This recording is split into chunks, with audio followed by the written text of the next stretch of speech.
지역의 이슈를 속 시원히 풀어보는 헬로 이슈토크입니다. 부평 캠프마켓 조병창 병원의 존치를 두고 말이 많았는데요. 최근 확정은 아니지만 인천시가 최근 이를 존치하는 방향으로 논의를 진행 중인 것으로 알려졌습니다. 하지만 문제는 존치 시 토양 오염 정화 작업에 필요한 비용인데요. 문화재청이 제시한 금액과 실제 시공업체가 제시한 금액이 큰 차이를 보이고 있습니다. 조병창 병원 건물 존치를 위해 남은 과제 짚어봅니다. 함께할 두 분 모셨습니다. 유재용 전 인천시의원 그리고 박주희 인천녹색연합 사무처장 자리했습니다. 안녕하십니까? 안녕하세요. 네, 안녕하세요. 반갑습니다. 네, 아직 확정되지는 않았지만 인천시가 오랫동안 고민해왔던 부평 캠프마켓 조병창 병원 건물을 존치하는 것으로 가닥을 잡은 것으로 보입니다. 이에 대한 두 분의 의견이 먼저 좀 궁금한데 어떻게 찬성하십니까? 저 개인적으로는 사실 반대 입장이 좀 있습니다. 왜? 네. 그 이유는 캠프마켓 전체 개발 계획이 그려지지 않은 상태에서 존치한다는 점과 또 그 존치를 했을 때 그 확실한 활용 계획이 없다. 현재 네. 무엇으로 사용할지, 또 토지 건물을 정하기 위한 막대한 비용, 그리고 이후 어쨌든 간에 오래된 건물이잖아요. 유지 보수하는 비용도 만만치 않습니다. 그리고 건축학적으로 이게 보존 가치가 있는지에 대해서 면밀히 좀 따져볼 필요가 있고, 네. 무엇보다도 인근 지역 주민들에게 정확한 개발 계획과 폐건물들의 활용 방안에 대해서 주민 설명회 없이 이런 것을 간다는 건 조금 좀 섣부른 생각이지 않나. 또 유정복호가 출범한 지 이제 한 달 정도 됐잖아요, 취임하고. 네. 그동안에 그 유시장의 정책이라든가 방향들이 있단 말이죠. 그래서 그렇게 아직 잘 정비된 상태가 아닌 상태에서 이런 존치 계획이나 이런 것들을 말하는 건 잘못하면 행정적 낭비로 나타날 수 있다. 저는 이렇게 짧게 말씀드리겠습니다. 알겠습니다. 박주희 처장께서는 어떻게 생각하세요? 존치에 무게에 실렸다고 보는 이유 어디서 보세요? 저는 이렇게 문화재청에서 우선은 조병창 병원 건물을 포함해서 D구역에 대한 전반적인 좀 정밀 조사를 한 뒤에 그다음에 종합적으로 좀 판단해야 되는 게 필요하다라고 해서 이제 철거를 유예한 상황인데, 제가 인천시 관계자한테 확인을 해보니 아직 방침이 정해진 건 아닌 거고, 우선은 국방부와 문화재청과 논의를 통해서 좀 고민해 보겠다, 약간 이런 차원으로 알고 있습니다. 네. 알겠습니다.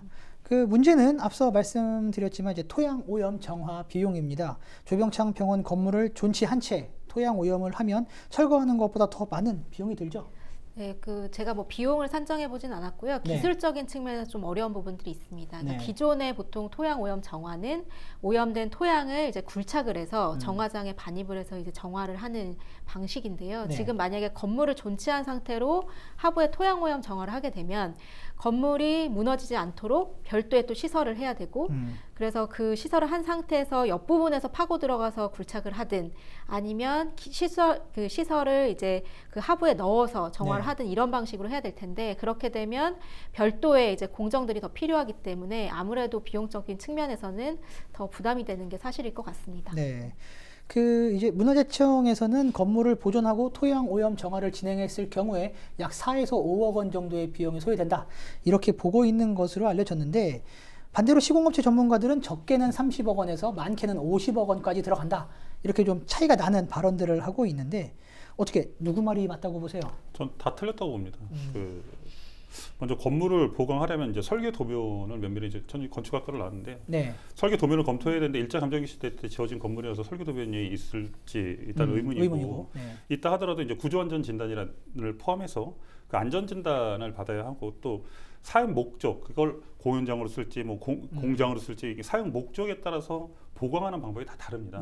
이런 것들이 정확하게 나오지 않은 상태에서 비용을 추산한다는 건 되게 좀 난감한 부분이 있고요. 지금 보존 비용을 말하기엔 좀 시기상조다, 이렇게 말씀드릴 수 있겠습니다. 그리고 또 그 오염된 토지를 정화하고 건물까지 이거를 정화하려고 하면 지금에 말씀하시는 비용보다는 건물도 지금 오염이 돼 있잖아요. 그렇죠. 그러니까 토지뿐만 아니라 이 건물도 그 오염 제거를 해야 되는데, 이러다 보면은 비용이 산술적으로 더 많이 그러니까 새로 신축하는 것보다도 훨씬 더 많이 들어갈 수 있다. 다만 더 많이 들어가면서도 불구하고 이 건물을 정말 우리가 보존해야 될지에 대한 판단, 이런 것들을 좀 신중하게 접근할 필요가 있다, 이렇게 말씀드리겠습니다. 네, 알겠습니다. 향후 이 비용을 누가 부담하느냐, 이 부분도 쟁점이 될 텐데요. 현재 토양오염 정화 비용은 국방부가 당연히 부담을 하고 있는 상황입니다.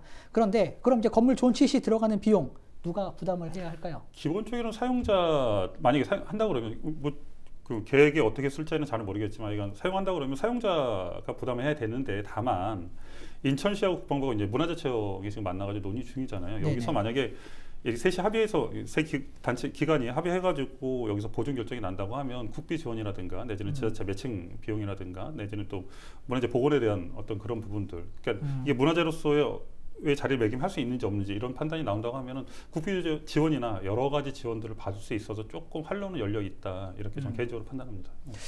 알겠습니다. 그 인천시는 문화재청 그리고 국방부와 함께 조병창 병원 건물 존치를 위한 3자 논의를 현재 진행을 하고 있는 상황입니다. 그 국방부의 경우 조병창 병원 건물 존치에 대해 회의적일 수밖에 없는 입장이잖아요. 그렇죠. 아무래도 국방부는 이제 조병창 병원 건물이 있는 B구역을 올해 안에 정화하는 걸로 계획을 하고 있었거든요. 근데 만약에 이 건물에 대한 부분까지 고려를 하면 정화 기간이 늘어나게 되고, 그렇죠. 그러는 만큼 이제 예산도 좀 집행이 늦어지게 될 텐데 국방부는 그 부분과 관련해서 좀 어려워하는 상황의 입장을 얘기한 걸로 알고 있습니다. 네. 알겠습니다. 특히 병원 건물 및 토양에서 이제 기준치의 7배 이상 석유계 총 탄화 수소가 검출된 것으로 알려졌는데, 지금까지 국방부와 환경부는 완벽한 정화를 위해서는 조병창 건물의 철거가 필수다라는 이런 주장을 해왔거든요. 석유계 총 탄화 수소, 이거 어떤 물질이죠? 그러니까 아시다시피 뭐 그 등유, 뭐 경유, 벙커CU 같은 유류로 인한 오염 물질이라고 보시면 되고요. 뭐 신경계에 영향을 줄 수 있다라고 보고 있습니다. 아까 전에 7배가 넘는 기준치에 확인됐다라고 하셨는데, 공원 지역으로 활용을 할 경우에는 그 기준치가 이제 500인데요. 그거 7배 이상 넘는 이제 물질이 확인이 됐고요. 토양환경보전법상 법적으로 정화할 수밖에 없는 상황입니다. 그래서 정화를 하지 않으면 위법하게 되는 거죠. 그리고 특히 시민들이 이용하는 공원으로 사용할 계획이기 때문에 정화는 법적으로 해야 되는 필수적인 사항입니다. 네. 참고적으로 말씀드리면 이게 석유계 총 탄화수소 검출을 이제 분석하는 방식은 이게 가솔린이나 뭐 아까 말씀하신 것처럼 그 윤활유나 디젤이나 항공유 등으로 오염이 됐는지 아니면 복합적으로 오염이 되어 있는지를 판단하는 기준이기 때문에 만약 복합적으로 오염이 됐다고 하면 그에 따른 또 추가적인 어떤 조치들이 좀 필요하다 이렇게 말씀드리겠습니다. 알겠습니다. 그러니까 말씀하셨던 이런 내용이기 때문에 시민들은 완벽한 정화를 바라고 있는 그런 상황인데요. 그 병원 건물 철거 없이도 완벽한 정화 가능하다고 보세요? 어떻게 보세요? 제가 토양 오염은 그 토양 특성상 어떤 경우에도 완벽하게 정화할 수 있다라고 말하기는 어렵습니다. 보시면 그 토양 특성상 오염이 균질하지 않는데, 예를 들어서 일정 구역 안에 뭐 대기나 수질 같은 경우에는 이게 기준 농도들이 있어요. 그러니까 분포 농도들이 있는데, 예를 들어 토양 오염 같은 경우는 여기가 오염됐는데 바로 옆에는 오염이 안 됐을 수도 있는, 그러니까 그거는 오염 물질이 어떤 거냐에 따라 다르지만 오염물질 특성상 토양에서 그렇게 균일하게 오염이 되진 않습니다. 그래서 오염된, 우선 확인된 지역을 중점적으로 정화를 하긴 하지만, 그렇다고 해서 정화가 완벽하게 됐다라고 할 수는 없기 때문에, 그건 토양 특성상 그렇기 때문에 그렇게 어떤 방식으로 하든 뭐 완벽하다라고 얘기할 수는 없지만, 가능성으로 봤을 때는 굴착 정화보다는 지중식으로 하는 방식이 오염물질을 정화하는 더 어려움이 있다라고 보실 수 있습니다. 알겠습니다. 유재용 전 의원께서는 완벽 정화 가능하다고 보세요? 대한민국 기술이라면 가능하죠. 근데 다만 소요되는 이제 비용들 대비 그게 효과가 얼마나 있나 뭐 이런 부분하고, 실제 뭐 지금 처장님 말씀하신 것처럼 부용공원이나 우리 A구역 지금 일부 다이옥신 관련해서는 다 이제 정화가 됐다고 하잖아요. 근데 이제 이거에 대해서 좀 의문점이 있는 게 뭐냐면, 과연 그럼 인천시나 시민사회단체에서 이게 정화가 됐는지 한번 검사는 해봤냐. 우리 인천 시민들이 전체적으로 이걸 국방부에서 했다는 걸 믿을 수 있는 건지, 또 이게 한번 정화를 했다고 해서 그대로 냅둘 게 아니라 좀 모니터링을 좀 했으면 좋겠다. 맞아요. 그러면 1년, 2년, 3년, 4년 이게 변하는, 대한민국에서 미군 부대가 이제 옮겨가는 게 여기만 있는 게 아니잖아요. 앞으로 다른 데도 있을 거기 때문에 그러면 토양 오염이 어떻게 정화시켰는데 어떻게 진행이 되고 앞으로는 어떻게 가야 될지, 그다음에 침출수는 어떻게 가야 될지, 이렇게 종합적인 환경 대책을 세우는 게 좀 맞다고 보고요. 그러니까 지금 질문에서 얘기하는 것처럼 병원 건물 철거 없이 완벽하게 정화 가능하냐? 가능합니다. 가능한데 다만 시간적 비용과 부분과 기술적인 면에서 그럼 이제 돈이 따라가잖아요. 이게 돈에 대한 부분들을 얼마나 우리가 해줄 수 있냐. 그리고 그걸 하기 위해서 뭐 국방부라든가 문화재청이라든가 인천시에서 이거를 문화적인 어떤 그 근거 자료로서 정말 이거 존치할 수 있을 정도, 이만큼의 비용이 들어가면서까지 해야 될 그 이유에 대해서 과연 시민들한테 설득력 있게 얘기할 수 있는지 이런 부분들을 한번 더 심도 있게 좀 따져봐야 된다. 말씀 드릴게요. 네. 이 의원님 말씀하신 것처럼 이제 토양 정화를 하더라도 사후 관리가 굉장히 중요한 부분이 그렇죠. 있고요. 인천의 문학산 같은 경우에도 정화를 했지만 지금도 사후 관리를 계속 하고 있어요. 그거는 토양 오염 특성상 그럴 수밖에 없는 거기 때문에 사후 관리 필요한 거고, 지금 이 다이옥신 부분 포함해서 오염과 관련해서 국방부에서 마련한 민간 협의체를 통해서 정화 방식이나 이유에 관련된 내용들 논의하고 있거든요. 네네. 거기에 시민사회 들어가 있고 부평구 주민도 들어가 있고 이런 상황이기 때문에 제가 봤을 때 국방부의 그런 회의 내용들이 좀 공개되는 방식이나 이후에 어떻게 주민들한테 이 결과나 내용들을 담보할 수 있을지 이런 부분도 그 민간 협의체에서 논의가 필요하지 않을까 싶습니다. 그 같은 맥락인데 지금 시민들이 불안해하는 건 존치냐 철거냐에 대한 맥락도 많이 완벽하게 이걸 과연 정화할 수 있냐 이런 그렇죠. 거에 대해서 그렇지 못한다면 차라리 철거해라. 우리 아이들도 되고 시민들도 이용해야 되는데 뭐 이런 목소리가 굉장히 큰 거거든요. 그러면 아까 전에 말씀드린 것처럼 실제 부용공원도 지금 우리가 한 지가 몇 년이 지났잖아요. 근데 아직도 모니터링 안 하고 있어요. 모니터링 해야 될 곳인데도 불구하고 안 하고 있다는 거예요. 그러니까 기존에 했던 거 우리 지금 그 부용공원 쪽부터 이런 것들을 인천시하고 한번 점검해 보자. 그러면서 A구역, 그 다음에 앞으로 있을 D구역에 정화하는 그 모니터링을 좀 더 가까이서 해주면서 이것도 존치해야 되고 이것도 철거해야 되고라고 설명한다면 그래도 시민들이 좀 이해하기 좀 폭넓지 않을까. 근데 지금은 건물도 오염됐고 토양도 오염됐고 다 오염됐는데 이거 철거합시다. 근데 문화적 가치가 있으니까 존치합시다. 그러니까 시민들은 불안한 거예요. 그러니까 그 불안감을 없애려고 하면 정말로 이런 모니터링을 우리 시민사회단체에서 정말 해주십사 부탁 말씀 드릴게요. 네, 알겠습니다. 그 현재 부평 캠프마켓의 토양 오염 정화 책임은 국방부에게 있습니다. 그런데 일부 시민단체에서 인천시가 직접 나서서 토양 오염을 정화해야 한다라는 이런 언급을 했던 것으로 지금 알려졌는데 이유가 있습니까? 아무래도 국방부가 올해 안에 정화를 또 계획했기 때문에 혹시나 이제 건물 존치를 결정이 좀 늦어지면 이제 국방부에선 예산을 더 이상 부담하지 못하겠다라고 하게 될 경우에 인천시가 그러면 그 이후에는 책임을 져야 되는 거 아니냐.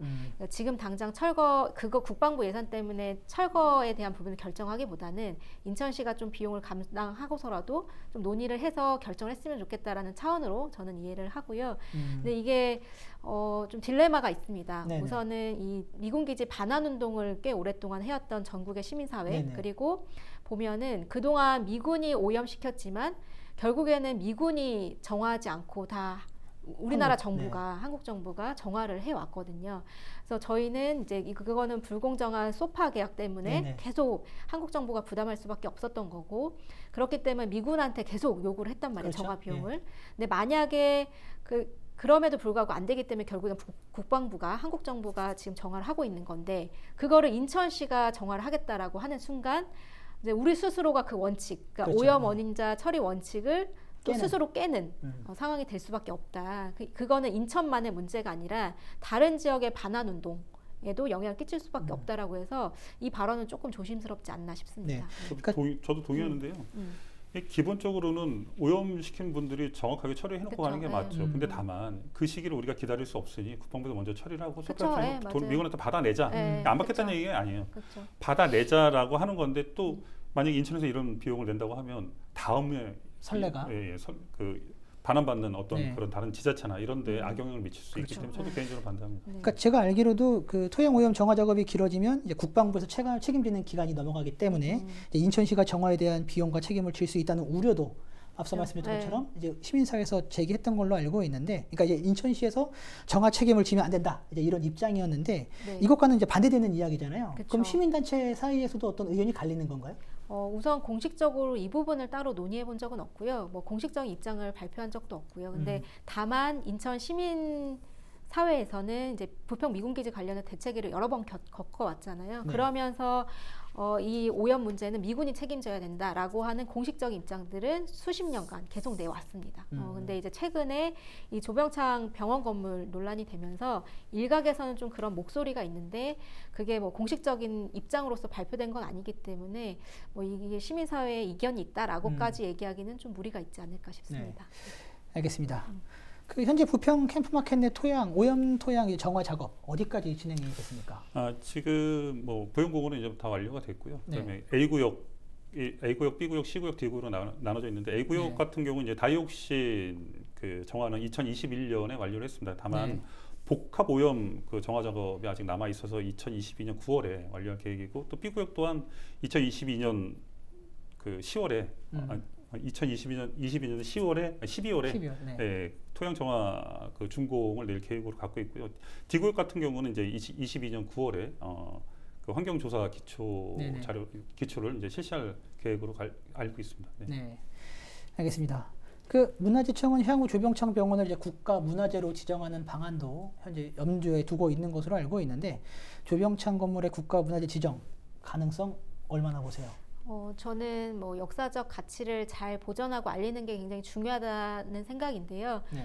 제가 이제 그 좀 전문가 분께도 한번 여쭤봤었는데, 아직까지 그 국가문화재를 논의하기엔 좀 이르다라고 하는 입장이 있으시더라고요. 그러니까 지금 그 건물에 대한, 그러니까 조병창 건물을 포함해서 이제 D구역도 좀 전반적으로 같이 볼 필요가 있는데, 우선 조병창 건물 내부가 많이 훼손되기도 했고, 그 조병창 병원 건물 자체에 대한 지금 정밀 조사도 제대로 이루어지지 않았다라고 보시더라고요. 네네. 그래서 조병창 병원 건물을 포함해서 D구역에 있는 그런 건물의 역사적 가치를 정밀 조사를 한번 해보고 그 다음에 종합적으로 어떻게 가능할지를 좀 논의했으면 좋겠는데, 지금 국가문화재 얘기부터 나오는 건 조금 성급하다, 뭐 이렇게 보는 분들도 계셔서 네네. 아마 그 역사 쪽이나 문화 쪽에 계신 분도 이견이 있지 않을까 싶습니다. 네. 네. 알겠습니다. 그 앞으로 시민참여위원회를 통해 캠프마켓 공원화 논의가 더 이뤄질 계획입니다. 캠프마켓 부지 면적만 44만 제곱미터에 달하는데요. 굉장히 큰 규모입니다. 현재 문화공원으로 조성할 계획인데, 조병창 건물 존치 결정 외에 또 짚어봐야 할 부분이 있을지도 궁금합니다. 어떻게 보세요? 기본적으로 그 주민 동의 없이 그 어떠한 정책이나 결정도 이루어지면 안 된다. 또 시민사회단체에서 얘기하는 부분들, 또 시민참여위원회에서 얘기하는 부분들, 또 지역주민 얘기하는 부분들, 이게 다 종합적으로 아우를 수 있는 좀 시간이 좀 필요하고요. 또 네네. 유정복 시장 당선인도 선거 과정에서 시민공원화 시키겠다, 또 시민들의 목소리를 더 많이 대변하겠다. 물론 선거 공보전에 이제 문화공원이라는 표현이 이제 들어가 있긴 한데, 그런 점에서 봤을 때는 다시 한번 우리가 그 시민참여위원회에서 이런 것들을 공론화시킬 필요가 있고, 또 문화재청에서 얘기하는 것처럼 조병창 그 병원 건물을 문화재로 우리가 하는 부분들, 이런 것들을 D구역까지 폭넓게 잡아서 아예 다 전수조사를 하고, 그 다음에 캠프마켓 마스터 플랜을 잡은 다음에 그 여러 가지 논의들을 하는 게 맞고, 이런 문제들은 사실 정화하기 전에, 기존에 정화하기 전에 이런 것들이 다 마스터 플랜이 나와줬으면 어떤 것들은 존치하고 어떤 건 헐어버리면 되는 거예요. 근데 그거 없이 그냥 일단 정화하면서 이거는 살리자, 이건 죽이자, 막 이러다 보니까 여러 가지 혼란이 있는 것 같은데, 지금이라도 마스터 플랜 계획을 빨리 좀 수립하는 게 옳지 않나 이렇게 판단합니다. 알겠습니다. 그 조병창 건물 존치 결정 외에 짚어봐야 할 부분 어디 있다고 보세요? 그 우선 말씀하신 거에 좀 동의를 하고요. 우선은 D구역은 아직 반환을 받지 않았기 때문에 접근성이 어렵긴 하겠지만, 그래도 그 안에 역사성을 좀 같이 고려해서 좀 그 건물 존치 여부에 대해서도 좀 논의를 했으면 좋겠고요. 그리고 역사성을 남기는 방식이 건물을 하나도 건드리지 않는 방식만이 있는 건 아니다. 그러니까 역사성을 남기는 다양한 방식을 좀 같이 고민했으면 좋겠다는 생각이 들고, 이제 공원 조성 측면에서 봤을 때는 성급하게 가지 않았으면 좋겠다. 보통은 공원 조성할 때 그림을 다 그려놓고 짜잔 이렇게 공개를 하거든요. 그런 방식이 아니라, 제가 몇 년 전에 부평 캠프마켓 컨퍼런스 때 어떤 교수님이 발표하신 걸 들었는데 굉장히 인상 깊었어요. 미국이었나 무슨 산업 시설을 이제 시민들한테 공원으로 조성을 하는데, 이제 그냥 개방을 한 거예요. 뭐 이렇게 시설물을 설치하지 않고. 그래서 100년 동안 그냥 시민들이 자유롭게 좀 이용하는 방식으로 좀 계획을 해서, 그 시민들이 이용하면서 이런 시설이 필요하겠어요, 저런 시설이 필요하겠어요 라고 하면서 함께 만들어 나가는 공원의 개념을 말씀을 하셨거든요. 그래서 저는 이게 일부 최소한의 시설은 필요하겠지만, 그래도 시민들이 같이 참여해서 만들어 나가는 공원의 방식으로 하는 게 더 의미가 있지 않을까라는 생각이 듭니다. 네, 알겠습니다. 시간 관계상 오늘 이야기는 여기까지 나누도록 하겠습니다. 예, 오늘 말씀 감사합니다. 고맙습니다. 네, 시청해주신 여러분 고맙습니다.